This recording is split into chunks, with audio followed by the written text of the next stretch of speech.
Ladies and gentlemen, coming to you live from the Lucky Dog studio in a hidden location somewhere in the upper Midwest of the United States of America, it's a brother making his own way but with all the wrong opinions. Welcome to the Morning Night Live with your host, the one and only P-Dog Knight.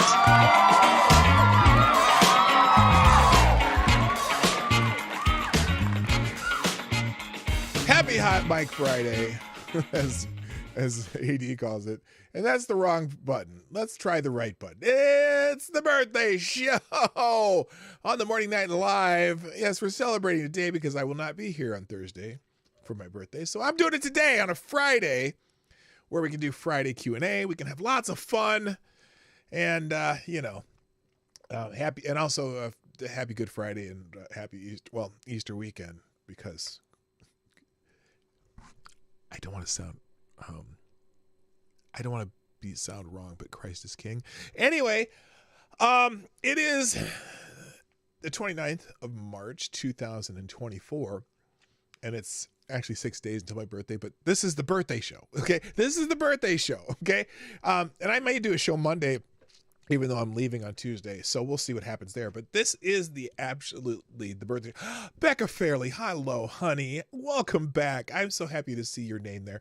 Anyway, let's get the show started. Now, today's show is going to be a little different, okay? Because I really didn't pull up articles. I have some trending news to go through, but I didn't pull up any articles because today is the day where we're going to try a new feature called Hijack the Show. And Gunfox has been pretty prolific at this already because he already does it. And I don't mind. He drops in some good stuff. But we're going to use Fridays not only as Q&A day. By the way, let me put Friday Q&A up right now just so that I have it ready because I don't want to forget it. So I'm going to, in other words, I'm going to set it and forget it, just like Ron Popeil. Now, if you know who Ron Popeil is, you are showing your age. But anyway, we're going to set it, forget it. So let me refresh this and put a Q&A box up here so that I'm ready, because I'm going to try to knock out the Q&As more as we go. So I'm going to put out a pop-out chat here. We'll put up the Friday Q&A. Let's do this. That way I can have it just ready to go. And hopefully we'll have some good questions today, because usually they suck. No, I'm just kidding. Some of them are actually pretty funny because, Gunfox got that sense of humor and shit going. So here we go. Let's add the Friday Q&A to the mix. Uh-oh. Oh, my goodness. Chicago Mike putting up that... Yes, that's the shake weight one. Thank you with a drop in a 2220. Oh, there's all kinds of superstars today. We'll get to that in a second. I'll get to that. I'll get to all these super chats that are already popping up here. Let me get this Q&A out though, because that's what the hell's going on here. Why is this not scrolling correctly? Let's try it over here. Q&A. There we go. Friday Q&A. Ask me anything. And as you well know, that absolutely means anything. It sometimes it gets a little weird even, but you know what? It's all good. I like the weird. So, in fact, I'm going to put, I'm not allowed to put my, someone put a 3-line question or long question in there so that I can read the first question. I know that AD usually does that for me. So thank you, AD. You got it done. Thank you, sir, because otherwise they end up hiding up under my Q&A thing. Thank you very much. All right, let's get this show started because there is some breaking news I do want to talk about. Actually, there's a couple things. We have some, and also we have the day and all that stuff. But all right, should I go to the super chats first? Well, we'll do those after I do say hello to everybody. Let's say hello to everybody first. All right, first in chat over on Rumble, Mr. Avocados Diablo gets the bell and his theme song. Always Johnny on the spot over there. And it looks like nobody else is on Rumble. It says nobody. It says 4 people on Rumble. Okay, well, if you're watching on Rumble, if you're one of those 3 people that's not me, just put a little high in the chat. And I don't care if you put like a Rocky Mountain high or, whatever kind of high you want to put in there. Put a high in the chat. We'll appreciate that. And then also, and that's it. It's just Avocados Diablo. Now on YouTube, first in the chat. Oh no, I can't even see it. I can't see who it is. It was, who was first today? Damn it. Well, here, let's see if I can do it on this side. Can I put it on this side? Crap, I can't do it. It wasn't AD. Who was first today? Was it Kara Soldier? Now I'm embarrassed. Who was first? Anybody know? I don't know. Let's just say hi to everybody. I think it was either Kara Soldier or Tyler F. Well, I'm gonna give you both the bell. How's that? There you go. I know it was one of you because at first I had the Q&A thing in the way and I can't see it. Also, good morning, Avocados Diablo, of course. Good morning, Tyler F. Kara Soldier. I see what happened. All these. Okay, yes, Gunfox, you did break the internet today. Also, good morning, Somnambule Nation, Gunfox61, the incredible Discord server administrator for the P-Dog Night channel. Good morning, Rod Line. Hello, Plague Trucker Zach, what's up? James PFP's in the house. Chicago Mike, what's up? Good morning, sir. Good morning, Anonymity T2. I'll be back. Let's see as I go down here. Becca Fairley. So happy to see you here, Becca. There will be no problems today, I promise. Also, good morning to my favorite Canadian Jaeger pony. Simon Wolfwood's in the house. That scroll thing does that thing to me. Also, good morning to I think that's everybody. Those ain't real, dude. There's not a whole lot of people here yet. That's kind of weird. There's usually more people here, but that's okay. Well, make sure you share the stream. Some of you have already done that. Thank you. In fact, Somnambule Nation has already done it, and so has Gunfox. Wait a minute, little too late. Word has it that the Lord of News and the King of Ranting Nation has already done it. God be with you. What does that mean? Oh, I see. The hijack the show thing. Yes, you are the master of hijacking the show. Also, thank you, Zach Osborne, aka Zach, and Gamer Valine. What's up? Nice to see you back. I love to see y'all here. So, welcome to the show. So let's just knock out some news, and then the Q&A is going already. I see people already dropping stuff in the Q&A. I love it. So I'm just gonna do some breaking news because this one actually saddens me. Quite a bit because this was when I was young. This was one of my favorite actors, and it's very sad that the great Louis Gossett Jr. has passed away. Just breaking news this morning. Rest in peace, the Louis Gossett Jr. He's the first brother to win an Oscar. Why is that not centered? This drives me nuts. Oh, because they don't center the title.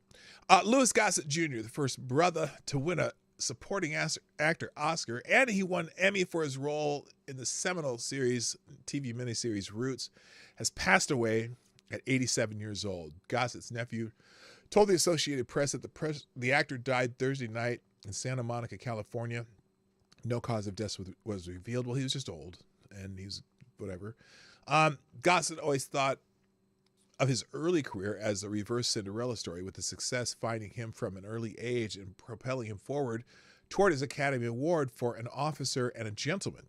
He earned his first acting credit in his Brooklyn High School production, You Can't Take It With You, while he was sidelined from the basketball team from an injury. Now, that's wild. I think You Can't Take It With You might have been the first high school play I was ever in. I didn't realize that. That's interesting.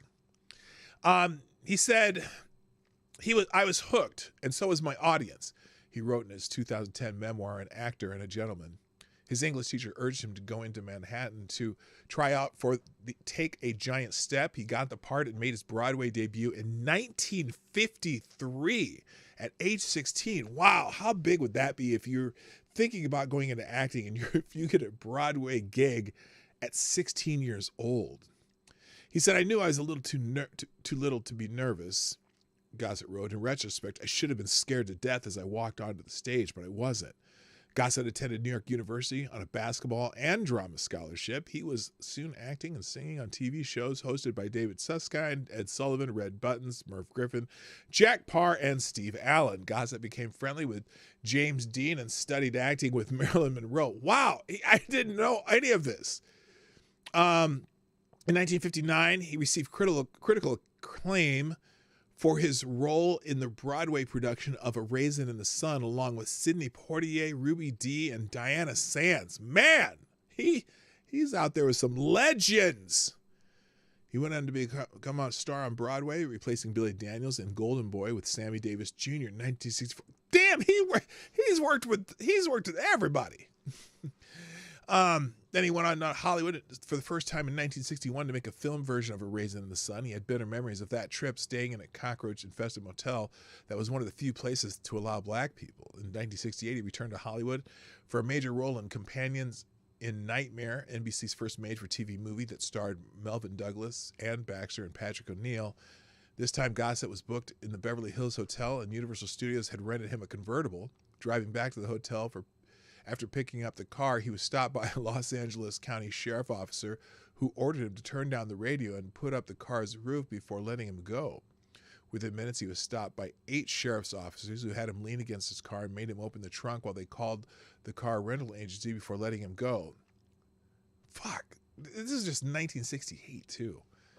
Though I understood that I had no choice but to put up with this abuse, it was terrible the way... You know, I'm okay. Here's what's bothering me about this. Yes, he went through some stuff. This is an obituary. It's kind of an AP style obituary for Louis Gossett Jr. And they're talking about all this negative stuff, which I understand. It's like, you know, they're probably just trying to push this to say, see, this is what it was like. Yeah, we know what it was like. Okay, how about let's just talk about his great career. But I get it. Anyway, I'm still going to read the rest of this story, but though I understood what had no choice but to put up with this abuse, it was a terrible way to be treated, a humiliating way to feel. Gossett wrote in his memoir, I realized that this was happening because I was black and had been showing off with a fancy car, which in their view, I had no right to be driving. After dinner at the hotel, he went for a walk and was stopped by a block away by a police officer who told him he broke the law prohibiting walking around residential Beverly Hills after 9 p.m. 2 other officers arrived, and Gossett said he was chained to a tree and handcuffed for 3 hours. He was eventually free when the original police car returned. Now I had come face to face with racism, and it was an ugly sight, he wrote, but it was not going to destroy me. In the late 1990s, Gossett said he was pulled over by police on the Pacific Coast Highway while driving his restored 1986 Rolls-Royce Corniche 2. The officer told him he looked like someone they were searching for, but the officer recognized Gossett and left. He found the E-Racism Foundation to help create a world where racism doesn't exist. Well, it's coming back like in spades, no pun intended. Gossett made a series of guest appearances on such shows as Bonanza, The Rockford Files, The Mod Squad, McCloud, and a memorable turn with Richard Pryor on The Partridge Family. I don't remember that. I thought I'd seen every episode of The Partridge Family too.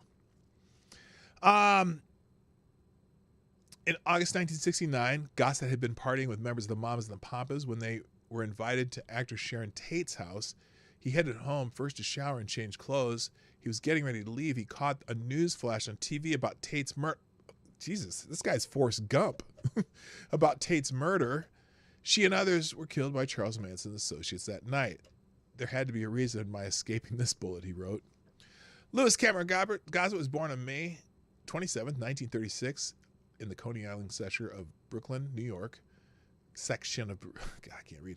To Louis Sr., a porter, and Helen, a nurse. He later added Junior to his name to honor his father. Gossett broke through on the small screen as Fiddler in the groundbreaking 1977 miniseries Roots, which depicted the atrocities of slavery on TV. The sprawling cast including Ben Vereen, LeVar Burton, and John Amos. Anyway, there's a lot more. Oh, there's not much more. I'm gonna read the rest. I'm starting to erase him. Sounds like a Warski play. Yeah, it does. Let's see. Gossett became the third black Oscar nominee in the supporting actor category in 1983. He won for his performance as the intimidating drill instructor in An Officer and a Gentleman opposite Richard Gere and Deborah Winger. He also won a Golden Globe for the same role. More than anything, it was a huge affirmation of my position as a black actor. Well, as an actor, period, too. But yes, I get it. I know I said that. Good morning, Ty Alexander. Amazing Disgrace. What's up? Good morning.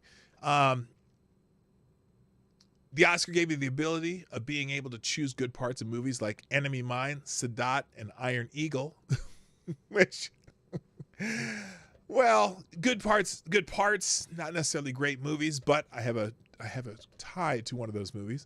Gossett said in Dave Karger's 2024 book, 50 Oscar Nights, he said his statue was in storage. He said, I'm going to donate it to a library so I don't have to keep my eye on it. He said in the book, I need to be free of it. Gossett appeared in such TV movies as The Story of Satchel Paige, Backstairs at the White House, The Josephine Baker Story, for which he won another Golden Globe, and Roots Revisited. But he said winning an Oscar didn't change the fact that all his roles were supporting ones. He played an obstinate patriarch in the 2023 remake of The Color Purple. Gossett struggled with alcohol and cocaine addiction for years after his Oscar win. He went to rehab where he was diagnosed with toxic mold syndrome, which he attributed to his house in Malibu. In 2010, Gossett announced he had prostate cancer, which he said was caught in the early stages. In 2020, he was hospitalized with stupid-19. He is survived by his son Sadie, a producer-director from his second marriage, and Sharon, a chef whom he adopted after seeing the 7-year-old in a TV segment on children in desperate situations. His first cousin is actor Robert Gossett. So, yes, Lou Gossett passed away. Tired. So there you go. Really, he is a very memorable actor. I love to see him at An Officer and Gentleman. A couple things that are trending because of that are movies he was in. For example, Officer and a Gentleman is trending. Iron Eagle is trending. Now, I said I had a tie to Iron Eagle. Okay, so as I scroll down here, I'm going to show you something about Iron Eagle that may be of interest. So this is the movie poster for Iron Eagle. And the dude right here, the red, here, I don't need to do that. There we go. This dude right here in the red, that is Jason Gedrick. Now, Jason Gedrick, my freshman year in college, lived on my floor in the dorm.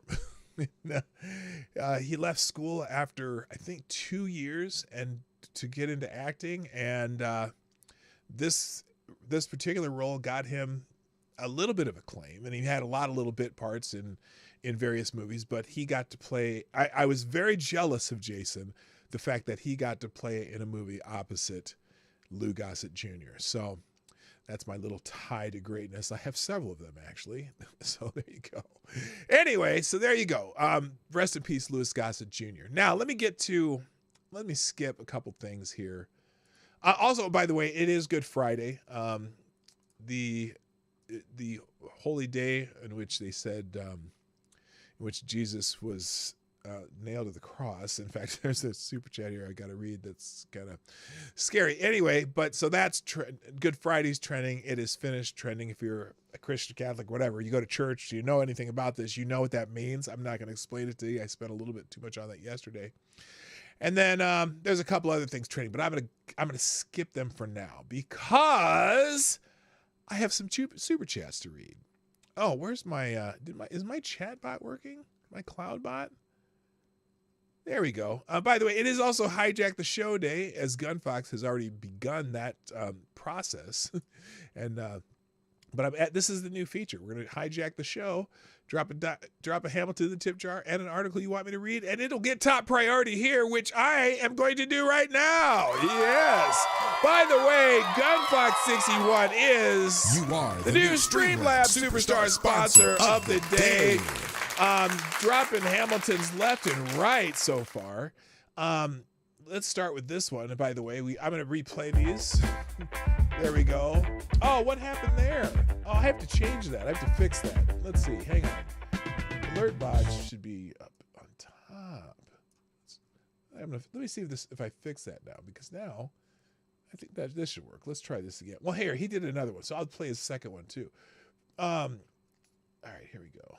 Let's get this out, and we'll get this one out, and we'll get this one out, and we'll get this one out. All right, I got all the articles that that Gunfox put up.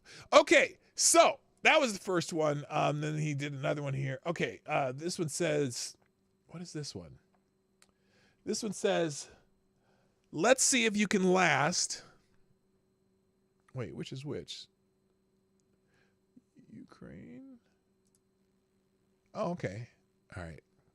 Then the second one says, on the evil right wing, which is another story. And then he has another one here that says, this is CNN. So, and then also, thank you, Avocados Diablo, dropping the devil's donation, the 666. Oh, goodness gracious. Avocados Diablo says, happy nail a Jew on a cross day, aka also known as Good Friday. They probably should have grouped that name better, all things considered. Thank you. Thank you very much. Oh, good Lord. Literally. And then also thank you, Gunfox. Trump is a very bad man because we say he is. That's one of the articles we're going to get to. And then finally, thank you, Chicago Mike, dropping a 2222. That's the shake weight one. This is everybody's favorite. Why is that not on top? That should be on top. Why is that not on top? Alert box. Oh, main. Alert box. Why is the alert box not on top of everything? Let me try that again.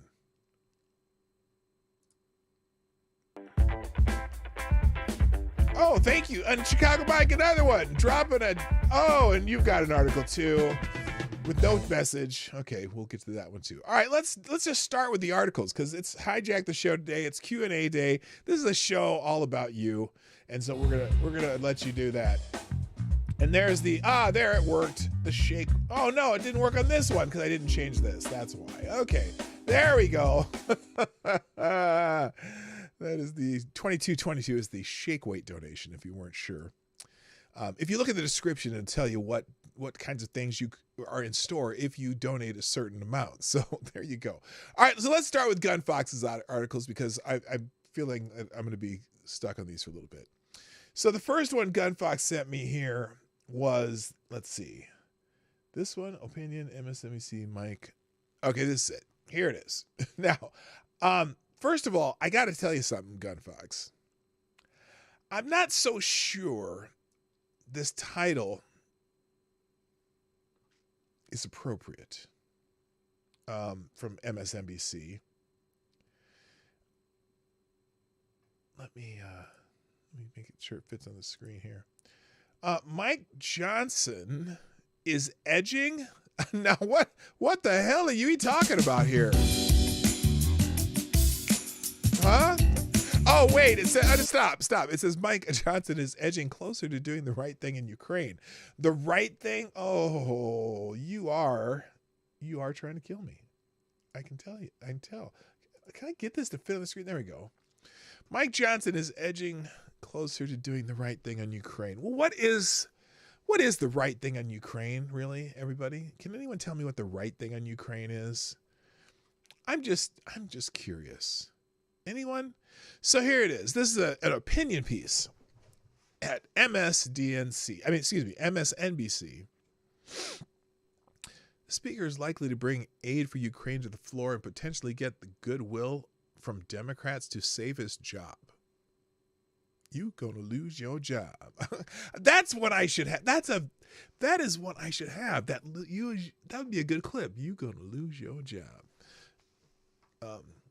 Anyway, here it is. For more than a month, House Speaker Mike Johnson, Republican of Louisiana, has put off the vote on funding for Ukraine's war against Russia. It now appears, though, that the GOP stonewalling may finally come to an end once the House reconvenes from its Easter recess. We're going to do our job and support Ukraine, he told an attendee at a closed-door luncheon fundraiser last month, according to the New York Times. The Times report, which draws on notes the attendees took and interviews with others who've spoken to Johnson, emphasizes that the speaker is well aware of the delicate political tightrope he's been forced to walk on this issue. It also tracks with previous reporting about Johnson's personal support for aiding Kyiv, even as his right flank has threatened his job. You're gonna lose your job. Hello, Green Badger Outdoors, by the way. The right flank has threatened his job over any moves to help Ukraine. How Johnson decides to cross that tightrope will determine whether there'll be a net to catch him if he falls. Catch me, I'm falling. Ukraine badly needs additional aid from the U.S. And quickly, Ukrainian President Vladimir Zelensky warned a congressional delegation visiting the country last month that without assistance, that the military could run out of weapons needed to defend itself against a Russian invasion. Zelensky spoke with Johnson on Thursday evening, giving the speaker an update on the battlefields. Okay, wait a minute. Now, that sentence alone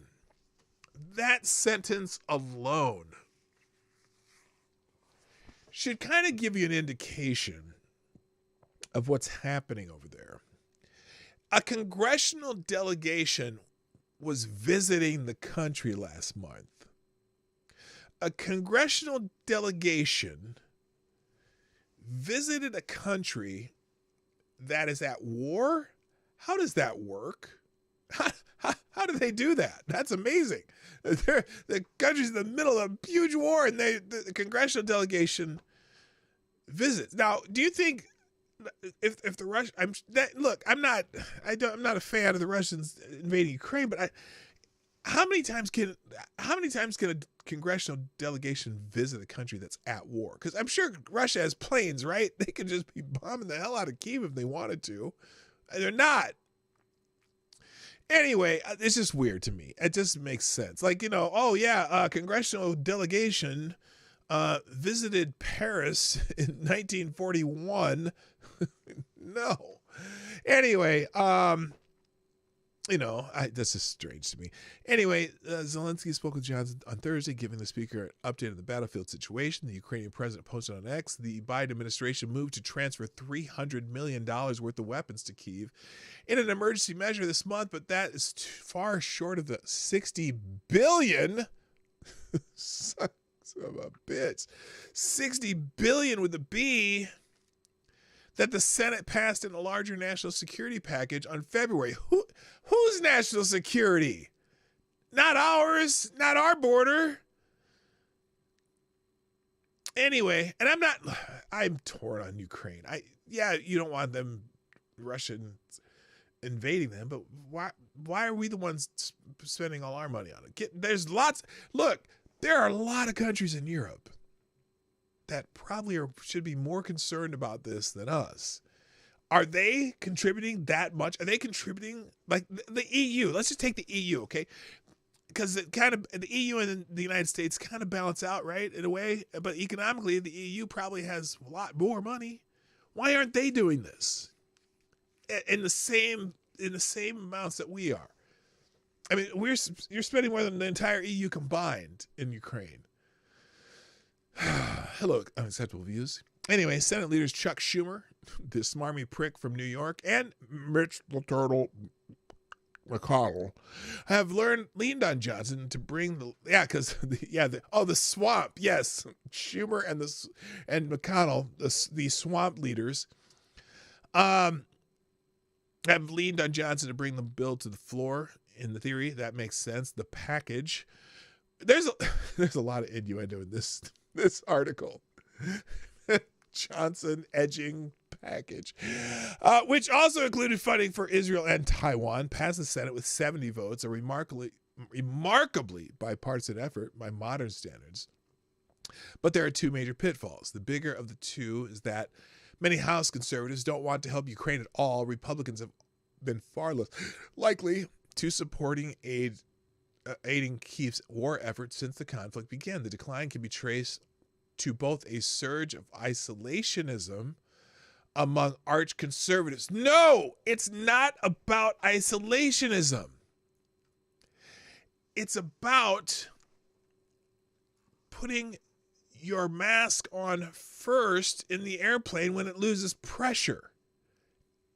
We need to save ourselves, and then we can go help everybody else. We are not going to be able to save ourselves. And so we're whatever. And the anti-Ukraine sentiments of former President Donald Trump. What the actual fuck are you talking about? He has no anti-Ukraine sentiments. What did they put? Let's see what they linked here. What did they link here? Anti-Ukraine sentiments. Trump isn't just pro-Russia. He's also anti-Ukraine. That's Max Boots. Max Boots can kiss my ass.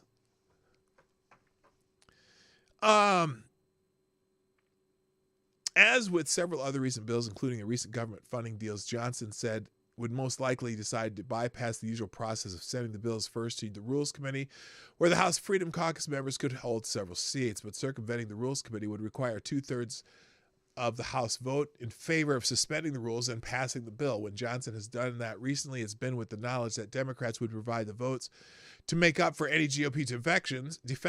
House conservatives were upset about this maneuver when it came to the spending deals, deservedly so. But in doing a standalone funding bill for Ukraine would make them apoplectic. Representative Marjorie Taylor Greene of Georgia has already filed a motion to vacate the chair. The process used to topple previous Speaker Kevin McCarthy over the spending bills, and she can trigger it on a whim moving forward. Doing so would force a vote on whether to remove Johnson as Speaker, kicking off a race to replace the man Republicans installed after spending 3 weeks last year tearing themselves apart. And most Republicans don't care. But Democrats are very interested in getting the Ukraine package over the line, potentially enough to save Johnson from being toppled. So he would need Democrats to save him from that. If the choice is between Ukraine aid and providing a vote to stop a motion to vacate or no Ukraine aid, I think there's a lot of Democrats who would be willing to assist in getting it done. Representative Jim Hines, a Democrat from Connecticut, the vice chair of the Intelligence Committee, told The Hill on Wednesday. The final say, though, would come down to House Minority Leader Hakeem Jeffries, Democrat from New York, who has hinted that might be the case without making any promises. The other trouble is that the math to reach 2/3 of the vote becomes more difficult if the House bill reflects the Senate package by including aid to Israel as well. The progressive Democrats are already upset that most of the spending deal both cut funding to the main UN body, providing aid to the Palestinian civilians, and provide an annual $3.3 billion in aid to Israel's military. They're very skeptical about providing $14 billion more to an unconditional aid to Israel in its war against Hamas, when an estimated 32,000 Palestinians have already been killed since October, according to the Gaza Health Ministry. Again, Gaza Health Ministry, I don't trust your numbers. I just don't. Packaging the two provisions together could find the bill lacking enough support to make it to President Joe Biden's desk, but dividing them would guarantee that either Ukraine or Israel aid passes again in the Senate. As a standalone bill, Johnson has indicated that he would prefer to put his own bill on the floor, though he hasn't given much of a hint about what it would entail or how it would differ from the bipartisan bill waiting on his desk. Glad you put the word bipartisan there. This all fits with Johnson's approach to the speakership so far. In his 5 months on the job, he's shown that he's willing to call the far right's bluff as far as the threat to oust him is concerned, but he's also stumbled when trying to craft his own legislative plans, as when he tried to tie Israel funding to the slashing the IRS's budget. It's good that he's cautiously creeping toward doing the right thing on Ukraine. He needs to be sure, though, that he does it in a way that encourages Democrats to have his back. So, look, I get really nervous with an article like that from MSNBC that's not slamming Republican. If they like this thing, I'm not so sure that I do. I guess I shouldn't be that way, but sometimes you just have to be. All right, let's get this. Oh no, Oh no. Hang on. Today I have the cup of reparations in my Fossil Trace tumbler. This is a really nice cup made by, who's it called? Corksicle. I've never heard of Corksicle, but it has a push button top and it keeps my coffee hot. Good Lord. This next one, Gun Fox is doing his job just by the just by the title alone. Baltimore's Key Bridge will be rebuilt by immigrants like America itself. Okay. Local construction workers, many of them immigrants, will put the collapsed bridge back together. This is an opinion piece by Alicia Mendez, co-host of The Weekend, and Linox Norman. Well, which one of you is the immigrant? I don't know. Yes. Rebuilding Baltimore's Francis Scott Key Bridge will require an all-hands-on-deck effort. The enormous undertaking will require all levels of government to work together to reconnect communities and clear a path for ships to enter the port of Baltimore. If done right, it will show what good government can do. But it is also essential to recognize the people who will do the heavy lifting in this effort. Local construction workers, many of them immigrants, oh my goodness, will put things back together piece by piece. Tuesday's bridge collapse reminds us of the on-the-job risk for those who build our country's bridges and roads. 8 construction workers, all men,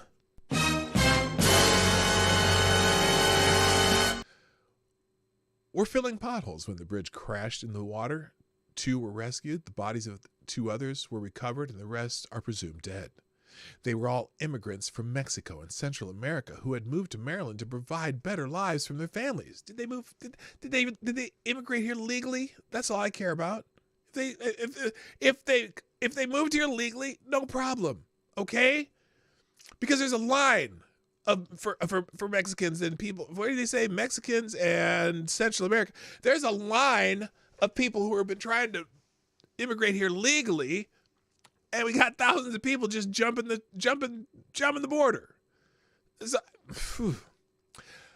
the sister of Maynard Suazo, one of the victims, said her brother fought day after day for our family to get ahead.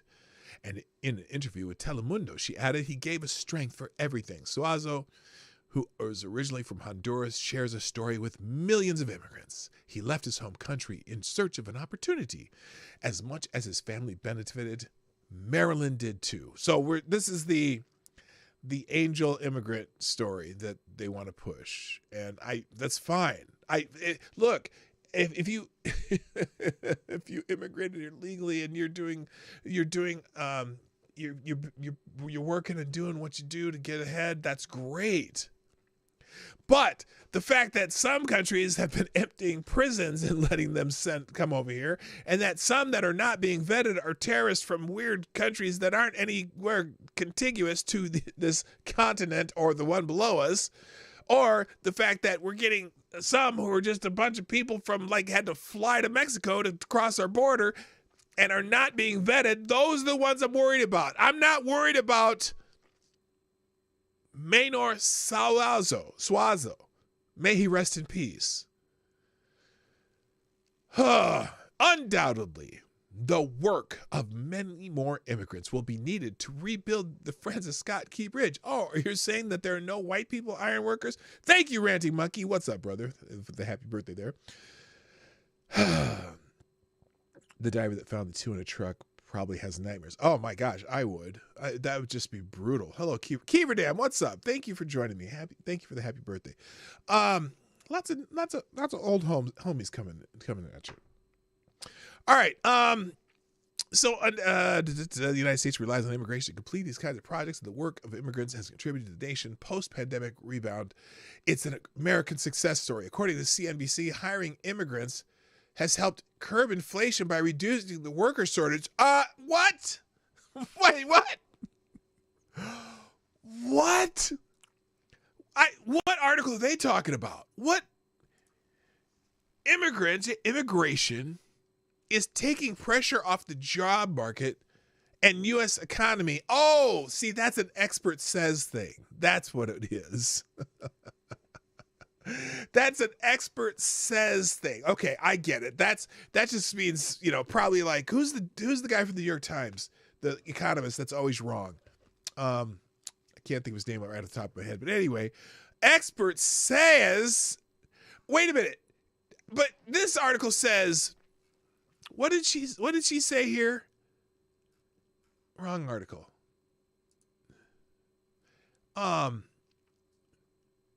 This is just straight up bullshit. How is it curbed inflation? She's saying that the oh my God. It's a great American success story. According to CNBC, hiring immigrants has helped curb inflation by reducing the worker shortage. Wow. I'd love to see some evidence on that. Because, boy, imagine if they weren't curbing if they weren't reducing the worker shortage, how bad inflation would be. Is that what she's saying? Holy shit. Anyway, the economic reality, immigrants making America great, is in stark contrast with what is being peddled in the right-wing echo chambers. Just hours before the bridge collapsed, Fox Business host Maria Bartiromo tried to connect the tragedy to President Joe Biden's handling of immigration at the U.S.-Mexico border. Or just hours after. What? Quick geography lesson. Maryland does not share a border with Mexico. Oh, that's a snarky little thing to say. Isn't that cute? There are a lot of stupid takes on the bridge collapse. Like all the people saying, oh, DEI. No, that was stupid. Blaming it on like Pete Buttigieg, nothing to do with it. And we all said that. We all know that those are dumb takes. And so whatever she said, and she tried to connect the tragedy to President Joe Biden's handling immigration. I'm curious how she did that. Other far-right figures have tried to link the collision to terrorism. No, a lot of people were wondering if it was terrorism. And that is not unheard of to think because, of course, there has been terrorist events that have happened in this country. Now, it turned out this probably was not that. Most likely. But yes, a lot of people mentioned that it could have been terrorism. But it wasn't. Okay? At least that we know of. Even as investigators concluded it was a horrible accident and not an act of terror. Well, yeah. And since then, I'm pretty sure those people aren't saying it was an act of terror anymore. But obviously, the question would come up when you see a ship turn directly into the pillar that holds up a giant bridge. You got to question that. Holy shit.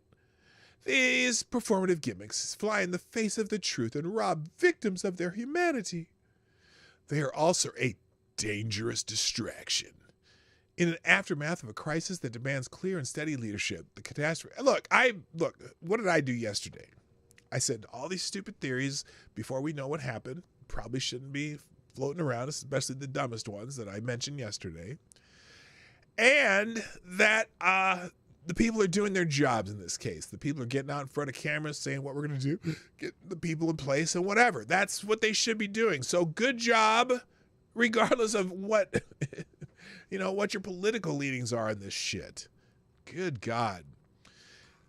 Fucking MSNBC. Okay, enough of that one. Next, this one also from Gunfox61.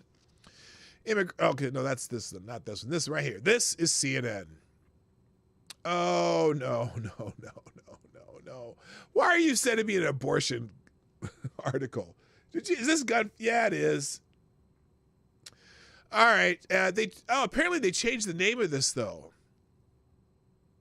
They changed the name of this because it's Comstock Act Alito Thomas abortion something.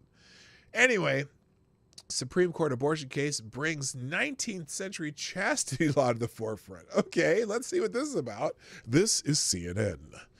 References from the conservative justices to a long dormant chastity law during the Supreme Court's arguments in a major abortion pill case this week are bringing new attention to the 19th century statute which prohibits the mailing of drugs used for abortions, among other obscene, lewd, lascivious, or indecent materials. The Comstock Act, a law known as the law is known, is not central to the current Supreme Court case. However, comments from Justice Clarence Thomas and Samuel Alito showcase how the law is shaping up to be both a flashpoint in the legal battle over abortion and a potential election year issue for voters. There are now calls for within the anti-abortion movement for the Comstock Act to be enforced by the next Republican administration to ban the mailing of abortion medication, a move that will not require any action by Congress nor any blessing from the Supreme Court.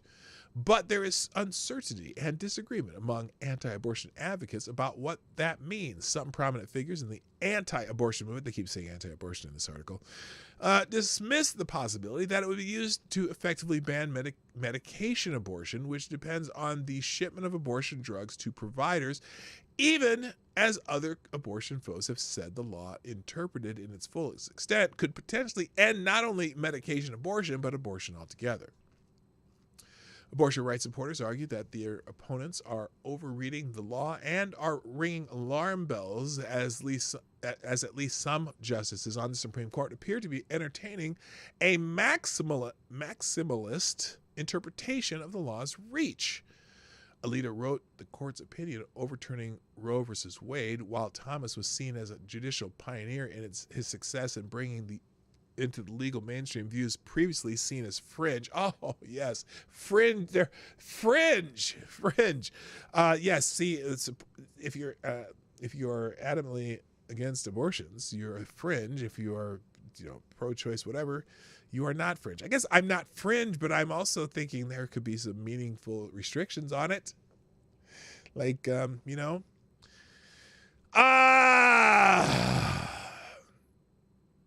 fringe. That's their interest in the law's relevance to Tuesday's case speaks to how the Comstock Act has taken a prominent role in the efforts to further limit abortions. Overturning a constitutional right to privacy that extends to abortion as reflected in Roe versus Wade is not their stopping point. Well, I don't recall the words constitutional right to privacy or the words abortion in the Constitution. So that's probably why it got overturned. Even Ruth Bader Ginsburg said that it was probably bad law. Good God.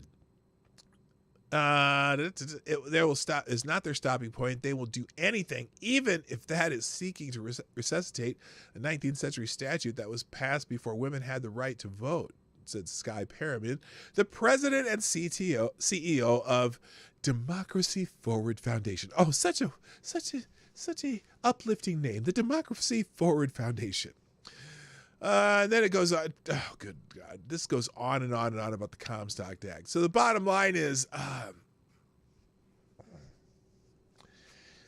so they want to, they're bringing up the Comstock Act and saying that Alito and Thomas would be looking to that as a reason to stop the mailing of these drugs. Well, hey, I just thought of something.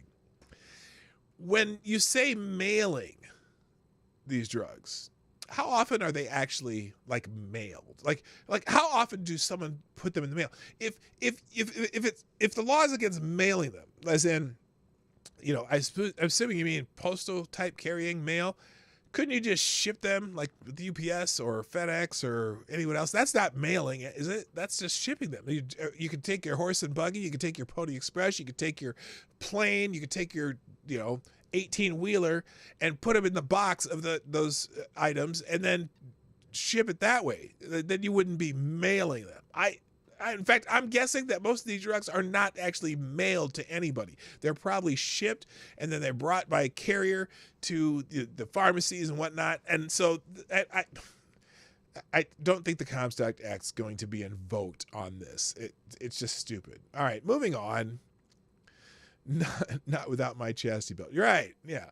So anyway, and then let's see. The next one. This one is actually this one's from Chicago Mike, isn't it? No, this is from Gun Fox too. Okay, we got one more. Another. This is CNN. Reggie Walton writes, or no, Reggie Walton. What does that have to do with anything? Politics federal judge warns of Trump's attacks in an extraordinary rebuke.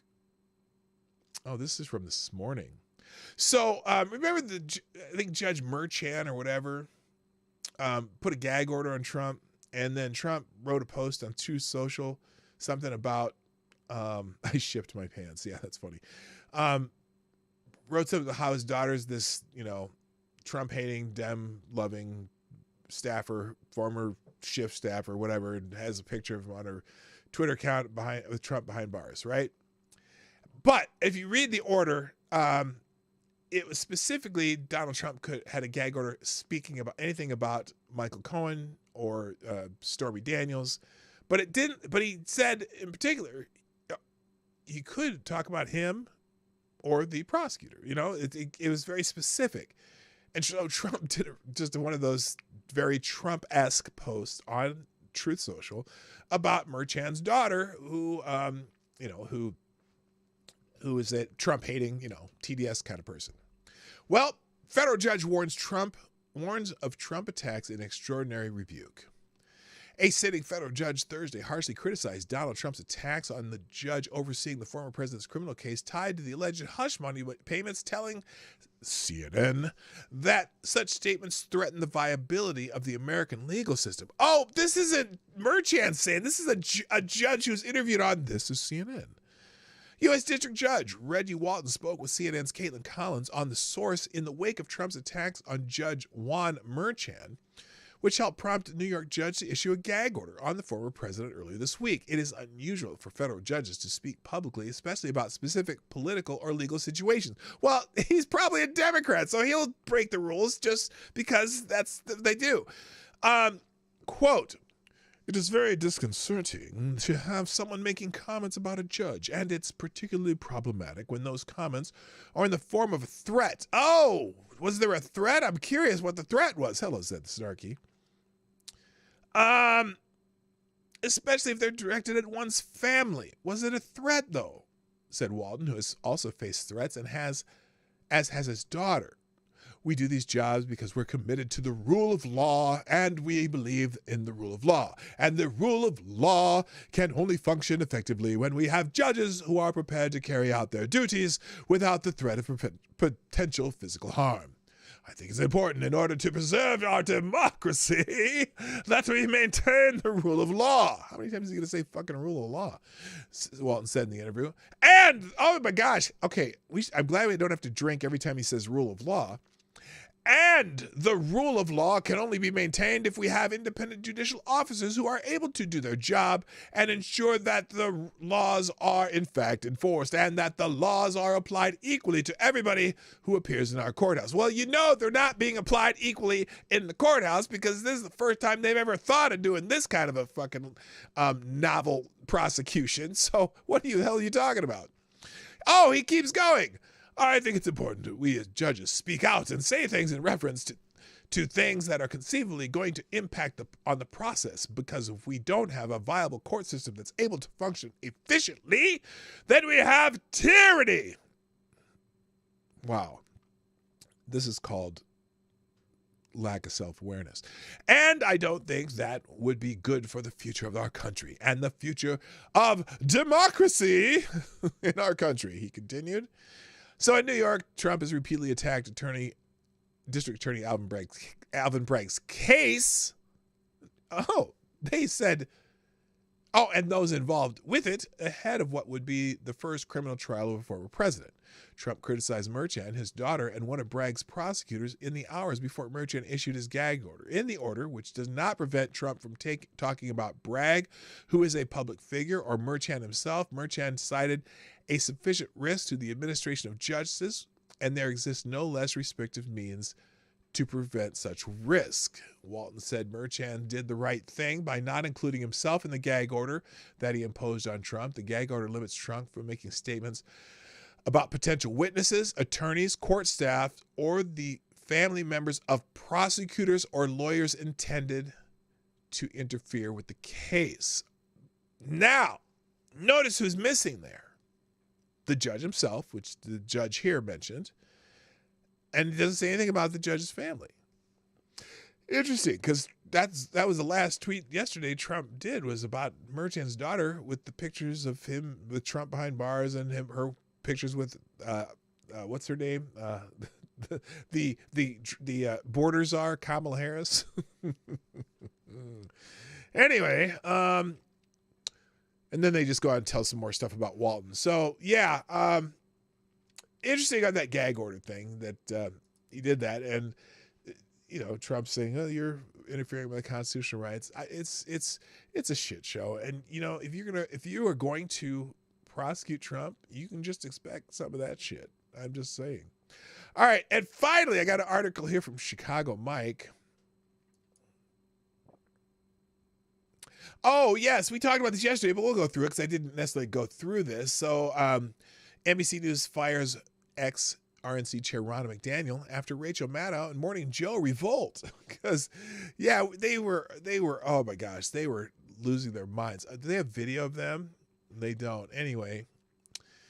NBC News dropped former Republican National Committee boss Ronna McDaniel as a paid contributor. A humiliating turnaround after the mutiny among the network stars. MSNBC Prime headliner Rachel Maddow and the co-hosts of Morning Joe were among those who sparked a revolt over the decision to bring the Trump-backing Politico on board, which was announced last Friday. NBC Universal chairman Cesar Conde took full responsibility for the decision to hire McDaniel and can her less than a week later in a memo to furious staffers Tuesday evening obtained by the Post. This one's crazy. I'm sorry. Thank you, Jimmy Das Hotep, by the way, and Reaction Puerto Rico is in the house. Nice to see you guys. Here, you get a little Dom DeMarco. Dom DeMarco. Both friends from Hotep Nation. Met both of them out in Las Vegas last year, the year before last. I didn't go last year. Anyway, so after listening to the legitimate concerns of many of you, I've decided that Ronna McDaniel will not be an NBC News contributor. Well, it's going to cost you about $300,000 and maybe a little more there, bucko. I'm just saying, you're going to have to pay her contract, I bet. Our initial decision was made because of our deep commitment to presenting our audiences with a widely diverse set of viewpoints and experience.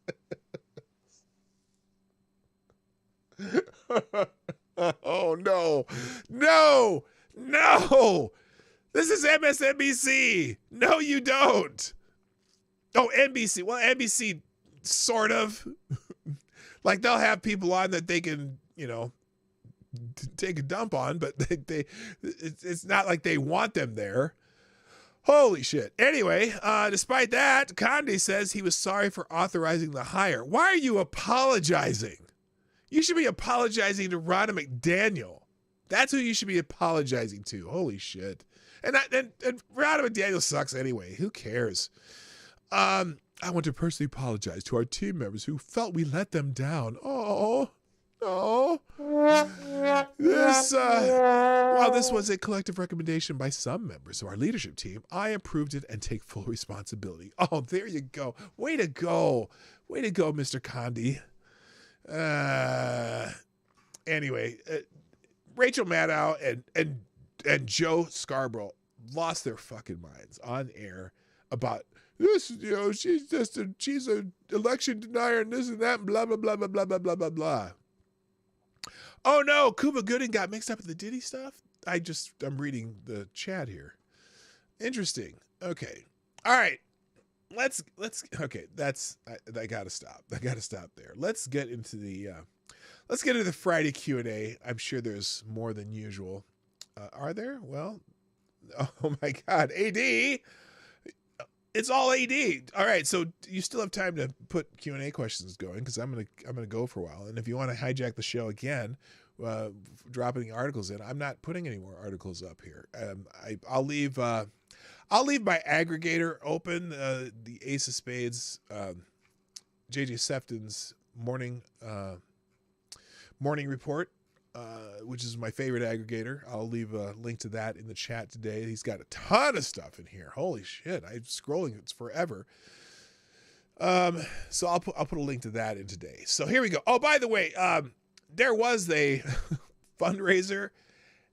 Okay, remember I tell you yesterday there's 2 events happening in New York yesterday. One is a fundraiser for Joe Biden, okay, a fundraiser with Barack Obama and Bill Clinton. Now, I'm just curious about the optics of that. Because, you know what they say about Donald Trump and what he does. And yet, Bill Clinton is in front of the fundraiser. I don't see any articles on it. Let's see here. Oh,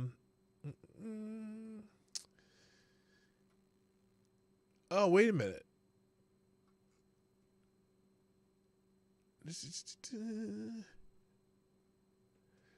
Oh, there were protesters there.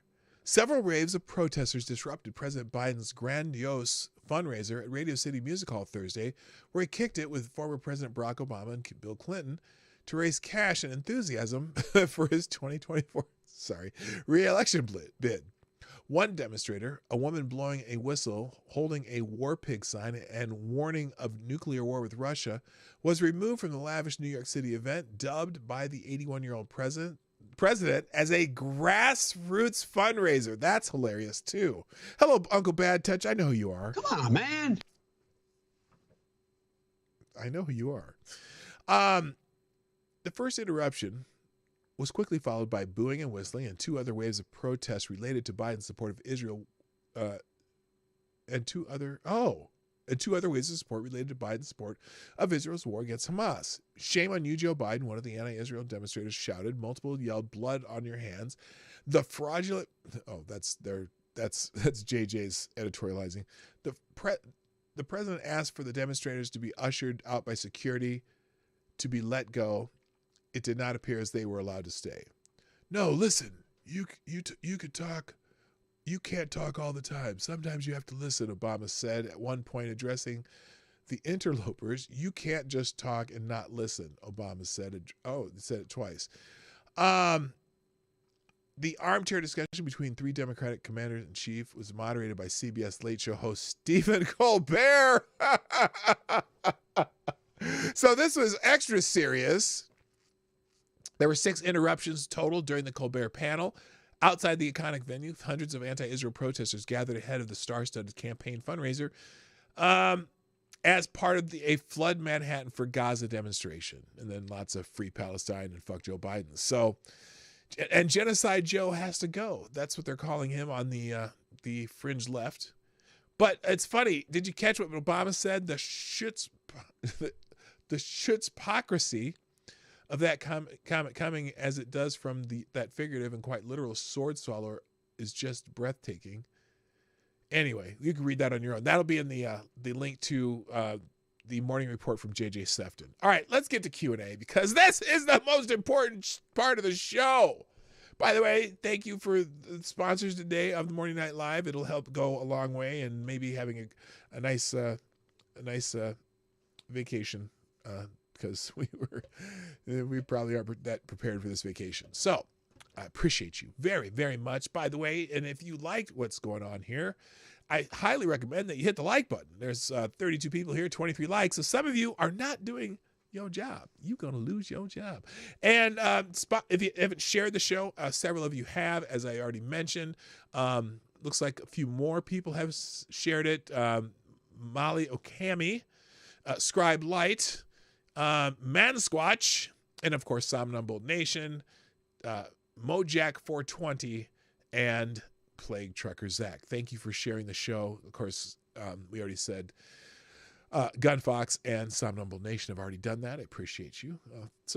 And then also you can sponsor the show, pdognight.live. And if you want to hijack the show, there's a link in the YouTube chat for Streamlabs. $10. We'll do your article. Let's do this. Now it's time for Q&A. Yes. Let's do it. Yeah, because Q&A is sexy. All right. Here we go. Starting out with Mr. Avocados Diablo, who says, happy birthday.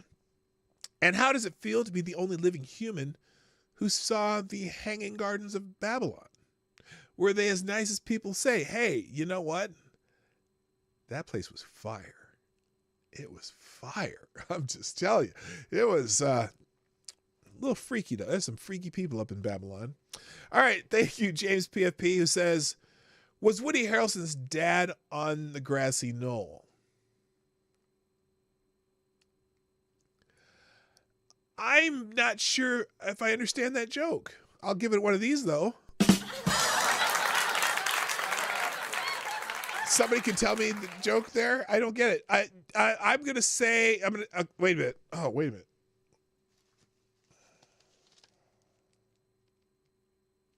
Yes, it was. Okay, I'm doing a little Karnak. Gunfox61 says, this is a test of very good tests. The best test that has ever happened. It's the best and great test. Do not question the test. Okay. This is a test of the emergency broadcast system. In a real live emergency, you should turn their channel to channel 3 and listen, and cover your head and kiss your ass goodbye. Okay. Kara Soldier, are you a Godzilla fan, and which era is your favorite? You know, the old Godzilla movies of like the late 60s, the Japanese ones, which they ended up overdubbing them. Those were so fun when I was a kid. And I mean, if you look at them now, the animatron or whatever they did to make Godzilla is so bad, but the movies were just so good. The old, like the Godzilla versus, was it Mothra? That was the one where they had the twin moths. That was really awesome. So yeah, I don't know if there's a particular era I like the best, but I grew up on the giant animal movies, the Godzilla and King Kong or whatever. And because they would play they'd play them on you only had 3 channels, and every once in a while they'd put them on TV, and so you'd always watch them. So I guess my era is the best era. So there you go. Somnambule Nation says, are you looking forward to another 60 years on the planet Earth? Or is that too much? Either way, happy birthday. Well, thank you for the happy birthday. As far as 60 years, my God, another 60 years. To live to 120, the only way I guess it would be okay is if I'm still healthy enough to move around. And things aren't looking too good for those prospects. I might have to start lifting weights or something. But there are people I've met. There was a video the other day of this woman, 102 years old, in an African village, and she's dancing around with a bunch of the young kids, just like she's moving around like she's 20. If I could do that and just have my mind working right and my body working right, I would love it. I'd love to be able to tell stories from, when I was a kid in the 1970s, you can't believe, we had cars that stayed on the ground, Yeah. Anyway, so if I could live and be healthy, sure, it'd be great. Avocados Diablo. Okay.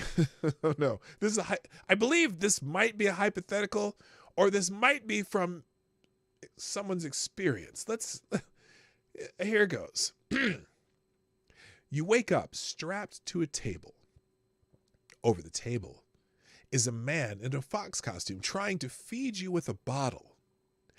Do you take the free drink or try to escape? Oh, by the way, I never post this as far as the days, because there's always a day. You know what else Friday is on? Every once in a while it trends on X. This reminded me of that. Fursuit Friday. I'm telling you, look at the hashtag Fursuit, Fursuit, Fursuit Friday.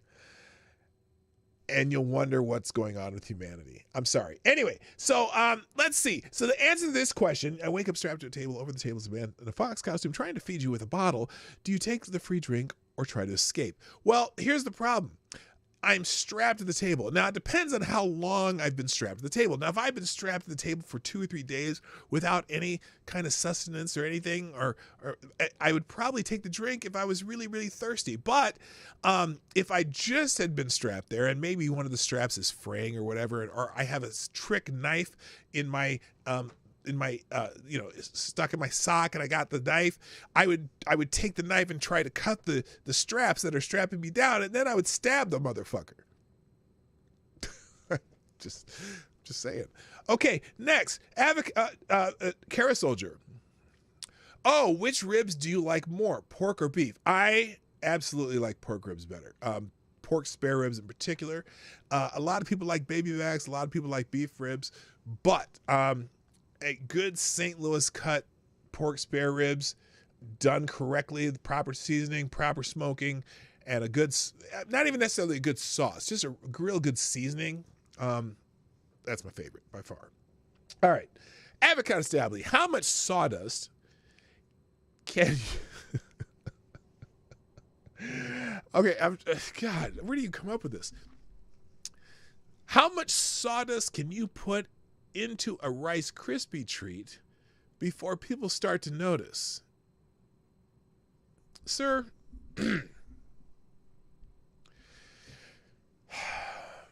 should I be concerned about you? I don't know. Because, it'd be like, it depends on how coarse the sawdust is or how finely sawdusty the sawdust is. If it's super fine sawdust, it might take quite a bit, but if it's kind of coarse, you'd have that kind of like, what the, there's something in my Rice Krispie treat. So anyway, so I hope that answers your question. I don't know where you come up with that. Oh, Reese Donald has the answer. It's 18%. There you go. 18%. Perfect. All right, moving on. Avocado Diabli. What is the fastest way to make this conversation awkward? Oh, that's easy. You wake up strapped to a table. Over the table is a man in a fox costume trying to feed you with a bottle. There you go. That's the fastest way to make it awkward. Okay, moving on. Chicago Mike, who is the greatest rock guitarist of all time, and why is it Terry Kath? Chicago Mike, are you still here? I haven't seen you chat for a while. I don't even know who Terry Kath is. And I'm sorry if I don't know who Terry Kath is, and I'm very in tune to who musicians are. He's probably not the greatest rock guitarist ever. Sorry. Terry Kath, 1931, American guitarist and singer-songwriter who's best known. Oh, founding member of the rock group band Chicago. I didn't know that. Oh, that Terry Kath. He played for Chicago. No, I mean he's good, but why would you say he's the greatest rock guitarist of all time? I don't think so. I don't think so. He's good, but they're better. Oh gosh, are we gonna start seeing? Okay, put greatest guitarist that you can think of in your head in the chat. Hendrix. I think Hendrix may have been surpassed. Although, okay, so like my top guitarists that I like are Hendrix, Stevie Ray Vaughan, but I suppose Stevie Ray Vaughan, you could consider him a blues guitarist, not a rock guitarist necessarily, but he was great. I think Prince might be one of the most underrated guitarists, who might be the greatest guitarist ever. Okay. Joe Satriani's awesome. There's who else? I think what's the dude's name from the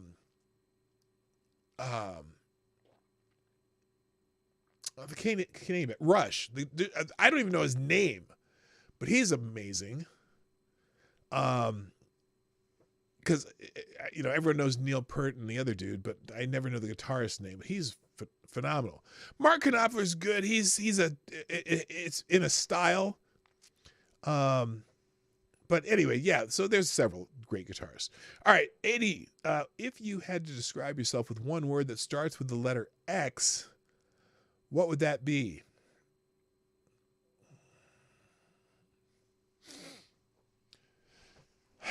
Well, I have to, let's see, words, here, let's do this. I have to look up words that start with S. Words that start with X. There's not many, I'm guessing. Words that start with X.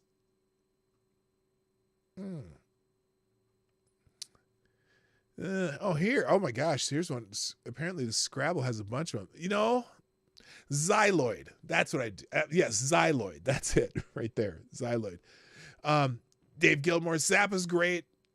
Alan Lifeson is from Rush. Yeah, Alex Lifeson. Yeah, I think he's an awesome guitarist. He's another one that's overshadowed just by the fact that Rush is Rush. Because all three of those guys were just incredible musicians. And I think Neil Peart might be the greatest drummer of all time, of just at least percussionist that's in a rock band that's known. There's a dude on YouTube that is incredible that I watch some of his videos. He does stuff like he'll play with one stick and he's doing the whole thing. And you're like, how does he do all this with one hand? And it's not the guy from Def Leppard, no. So anyway, but Neil Peart, is one of my favorite drummers of all time. All right, let's see. Where are we at? Which station of the cross do you most identify with? I was going to say, is it the washing of the feet one of the stations of the cross? Because, some people like feet. I don't like feet. My wife can't stand feet, but maybe, I don't know. That the humility of that is it's the humility, not the feet part. Anyway, Abacus Diabli, do you think, given Jesus' proclivity for hanging out with whores, that the multiplying of fishes may have been an allegory for something else? Oh my God. Oh, I read that out loud, didn't I?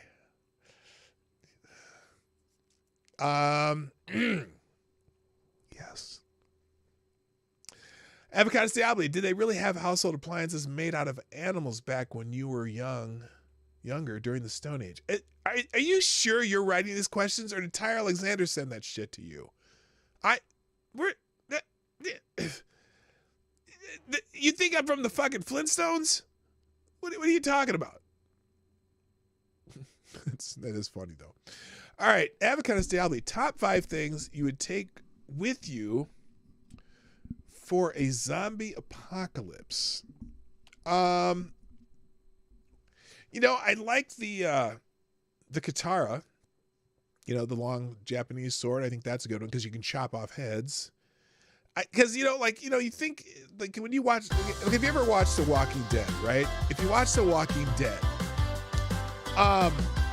the people who have weapons that they don't need a lot of extra ammunition for seem to do pretty well, like the dude with the bat that was wrapped in barbed wire did pretty well. Okay, he survived a long time. The chick with the katana, just chopping fucking heads off and shit. Like Rick had a pistol, but you always had to find new ammunition. The guy with the bow and arrow, like he could, shoot the bow and arrow, and then he could go recover his arrows for a while at least, or it wasn't a crossbow. I can't remember. Weapons that would, weapons, a weapon, probably or a katana. I'm sorry, I keep saying a guitar. You're right, katana.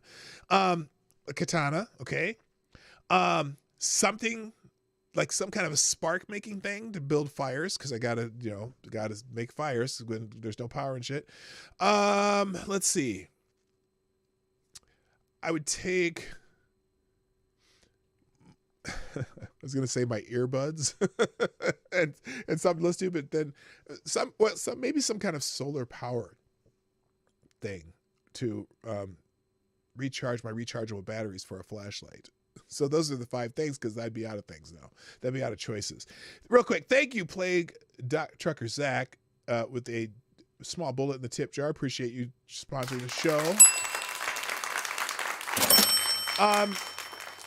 Plague Doctors, it says, is an X subscription worth it in your opinion? Seriously, seriously considering getting one.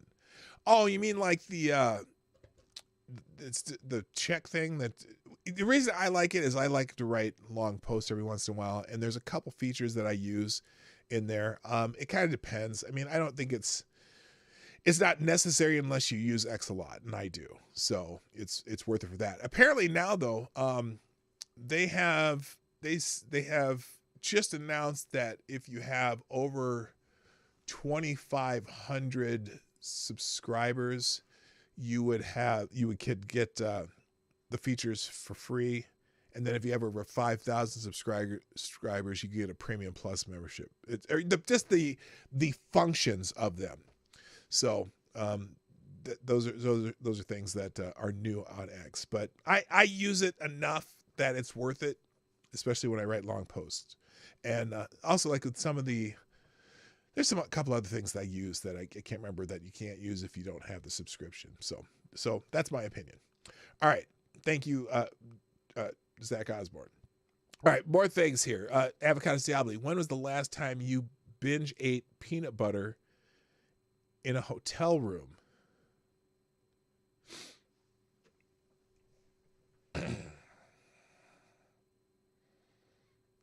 Is this another one of them freaky things you get to talking about once in a while? Peanut butter what? I'm just wondering. Yeah, no, I don't know if I've ever binge ate peanut butter ever. Period. What? No, I haven't done it. So I'm going to say not ever. Avocados Diabli, how many times a day do you look at yourself in the mirror whilst wearing underwear? Like while I'm wearing underwear? Or yeah, whilst, that's while you're wearing underwear. Daily? Because I wear underwear normally. Like if I'm in a bath, because like I'm wearing underwear right now. I'm looking at myself. Well, I'm not seeing myself. I'm looking at myself over here on the monitor. I'm wearing underwear. Did you mean only underwear or just wearing underwear, period? Because I'm wearing underwear right now. Just saying. Okay. Avocado Diabli, the constant absorption of magical moonbeams mixed with radioactive vegetables you ate earlier gave you the power to raise the dead. Who do you reanimate first and why? Ooh, that's a tough one. Hi, David Gershwin, good morning, by the way. How you doing? And Ken Lee, what's up? Who do I reanimate first? Probably my grandmother. Just because my grandmother on my mom's side was one of my favorite people in the world, and I really miss her. So, Avocado Diabli, what is the ideal shape of and number of slices you should divide a pizza into? Eight pieces into triangles, and that's the only way you cut pizza. Although there are certain pizza places that I order pizza from that cut them into squares. But no, the ideal shape and number is 8 triangles. That's the only way. Okay. Avocado Diabli, if you could explore any place on Earth, Indiana Jones style, where would it be? Oh, that's a good one. Oh, man. There's actually a place here in southern Minnesota that it's some caves, underground caves. It's 13 miles long, an underground cave, and it has an underground lake. And right now they have it. It's a state park here, so they have lighting through a lot of it. Like you can go into it probably 2 miles in, and it's lit. They've, and I would love to go check that out. Something like that. I mean, it's really cool as long as there's no like scary animals in there or whatever. Avocado Diabli, what inanimate object do you talk to the most?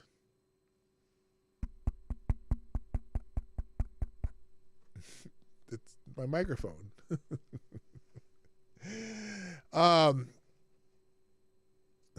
Although there's that one guy lurking on the stream every day that who never chats. That's probably it too. Anyway, Avocados Diabli, which came first, the sausage or the bacon? Well, of course the bacon, because you got to grind the bacon to make sausage. Avocados Diabli, have you ever sneezed so hard you dislocated something, because you're old?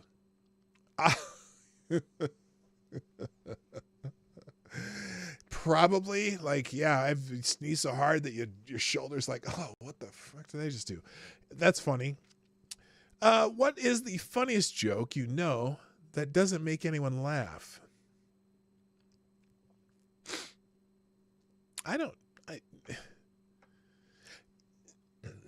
The funniest joke that I know that doesn't make anyone laugh.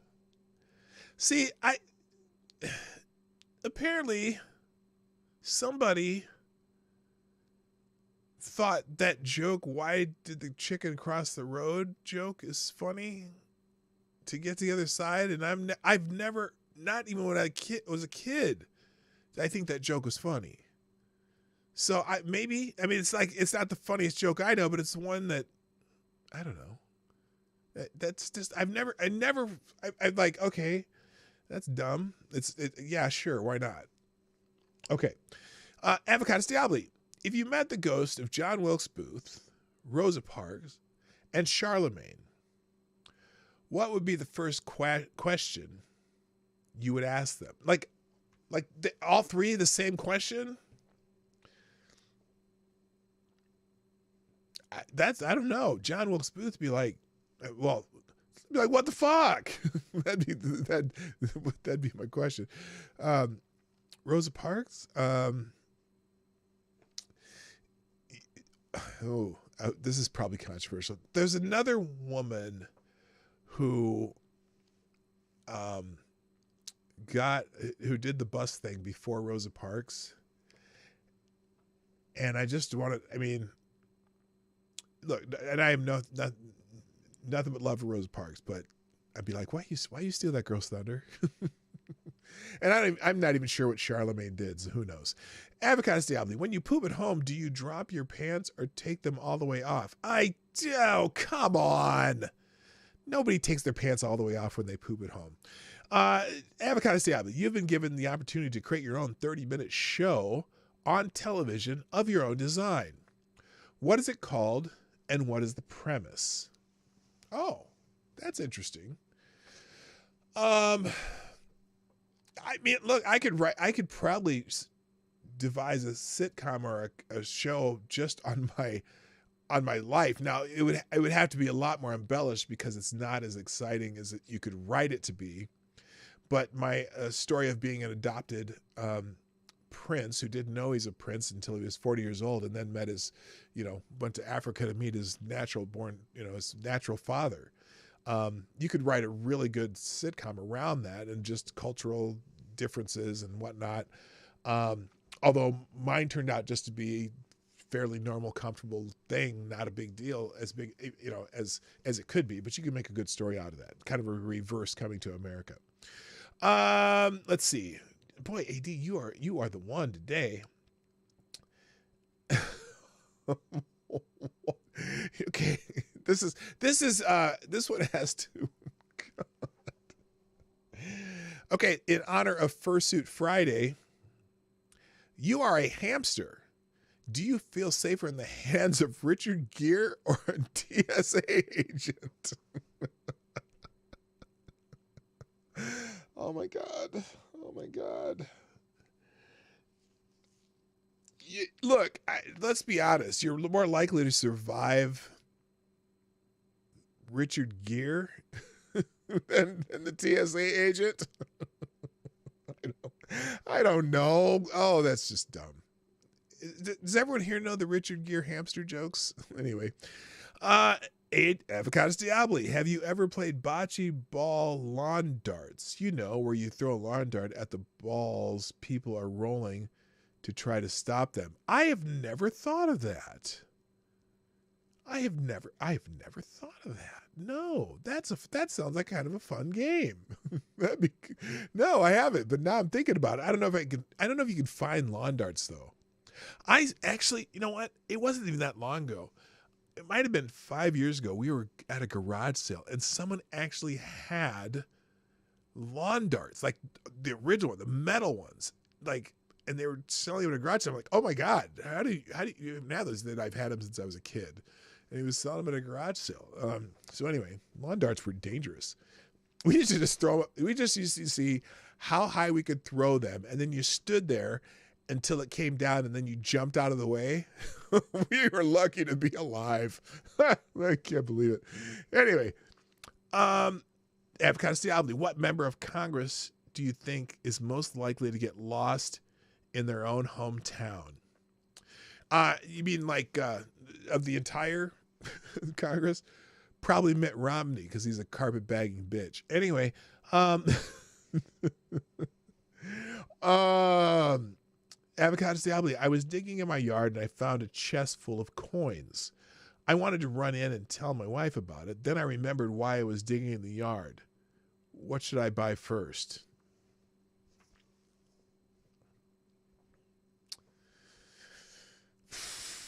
What should you buy first? Well, I don't know, because I don't know if what kind of coins. Like coins, like you could make some jing from the coins, or coins. There's some old quarters and pennies that I hid there 7 years ago when I was, that I forgot about.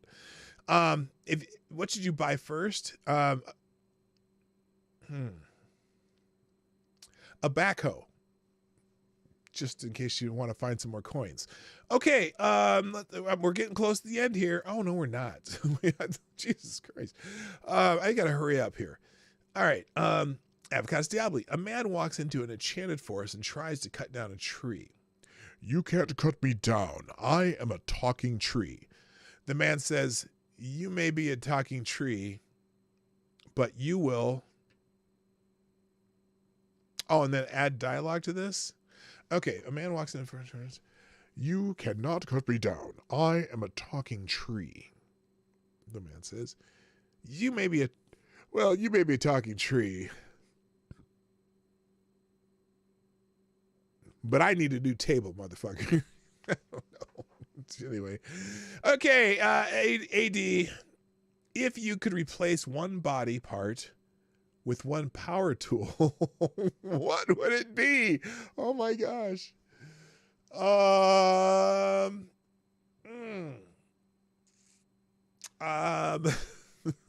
That's so weird. If you could replace one body part. Oh, that was a joke. Okay, I missed it. Hang on a minute. A man walks into an enchanted forest and tries to cut down a tree. You can't cut me down. I'm a talking tree. The man says, or the tree says, you can't cut me down. I am a talking tree. The man says, you may be a talking tree, but you will die a log. Oh, I get it now. Okay, was that related to the funniest joke that that nobody laughed at? I got it now. Holy shit. Oh yeah, if you could replace one body part with the power tool, what would it be? Someone said a jackhammer. Ween with an air hammer? Oh my God. No, that would be terrible. That's like a woman with too big of boobs having to hang on. No. Maybe I would replace a but a pogo stick's not a power tool. I say my legs are the pogo stick. I don't know. I have to think about that.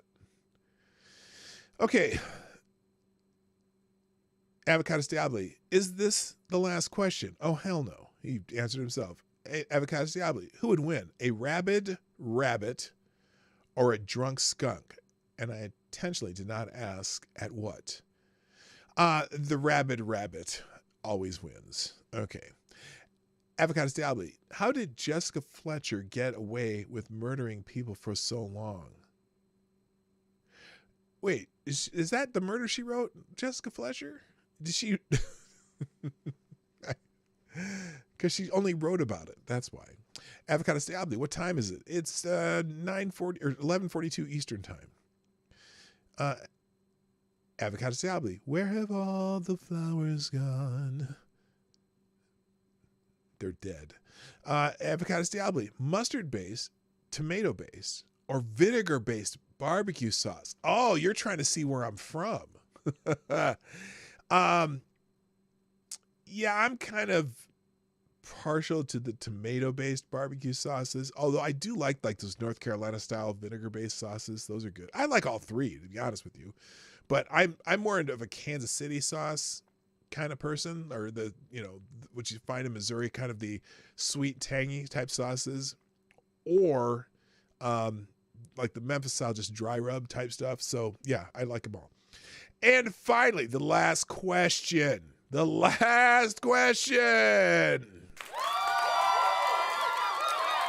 From Gamer Valine. Thank you, Gamer Valine. Oh, what the hell happened? No! Oh, Gamer Valine, are you still here? You can't shut the questions off before you ask the question. What the F? Oh, wait, here we go. Oh, maybe I can still do it. No! Please come back. Oh, crap. Oh, no. I closed it. Oh, Gamer Valina, are you still here? I hope you're still here. Anyway. All right, guys. Well, Gamer Valina, you'll have to save that for next Friday. Hello, Jess. J.H. Phillips, as my son-in-law, is in the house. Welcome, son. Well, Gamer Valina, I wish you were here. I blew it. Anyway, guys, I gotta go. Thank you so much for all the support. Not just today, but over the years. And I do plan on having a happy birthday next Thursday, but like I said, I'm going to be in Florida. Lady Boomer, though, mentioned that we should stream sometimes while we're down there. We'll play that by ear, because this is just a vacation. In fact, we're not even doing a lot of stuff on this vacation. We're just going down there. We're going to chill. We're going to maybe drive up and down the Keys and see some stuff. But we're not doing any major things. One, because it's just too expensive to do shit. In fact, we're going to do it kind of like how we daycation here at home, where we just drive. Here we go. Gamer Valine asked, which historical figure would you immediately lay into and ask what is their major malfunction?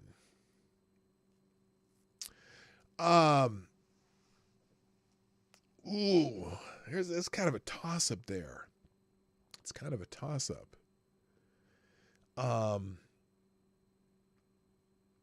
It will.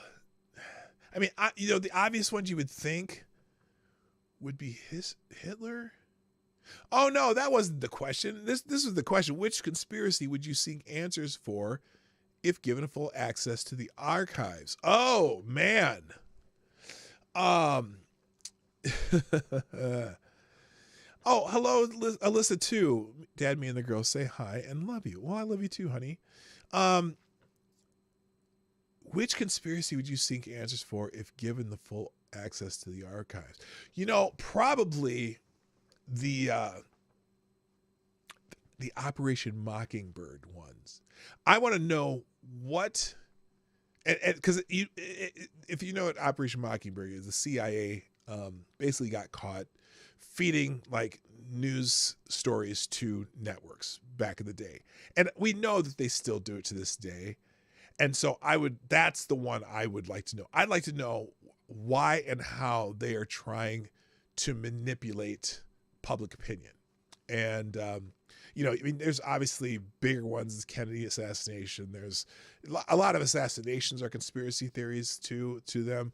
But I think the more important ones are, how is the government trying to manipulate public opinion and public sentiment on certain things.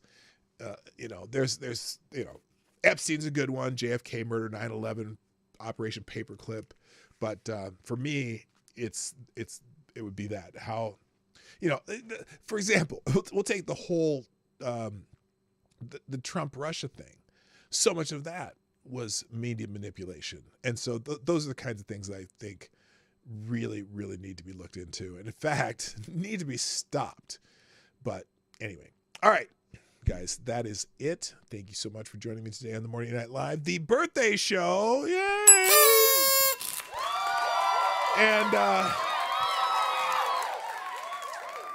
And again, thanks for your constant support. And that's it. I'm going to drop I'm going to drop the links that these guys sent me and the trending topic links. And then I'll drop in the JJ Sefton's Morning Report, Ace of Spades blog, which has a massive, massive trove of articles today on just various topics that you can get caught up on if you're interested. That's it. Got to go. Happy birthday to me. My name is P-Dog Knight, and I am out of here as soon as I figure out how to do this. Ready? Bye-bye. Hey, this is P-Dog Knight, and thank you for watching today on the P-Dog Knight channel. If you have an observation or remark you'd like to make about this video or my channel, I absolutely welcome you to write it in the comment section down below. I really look forward to hearing from you. And before you go, if you like what you saw but you're not already subscribed, please make sure you hit the subscribe button and definitely click that bell that pops up afterwards so you'll be notified when I post new videos or when we go live. I broadcast my live show, The Morning Night Live, Monday through Friday at 10 o'clock Eastern, 9 o'clock Central. A special thank you to all the supporters of this channel who share our videos on social media and who make donations through Streamlabs, YouTube, Venmo, and Cash App, which are all linked in the description down below. Thanks again, and until next time, I'm P-Dog Knight, and I'm out of here.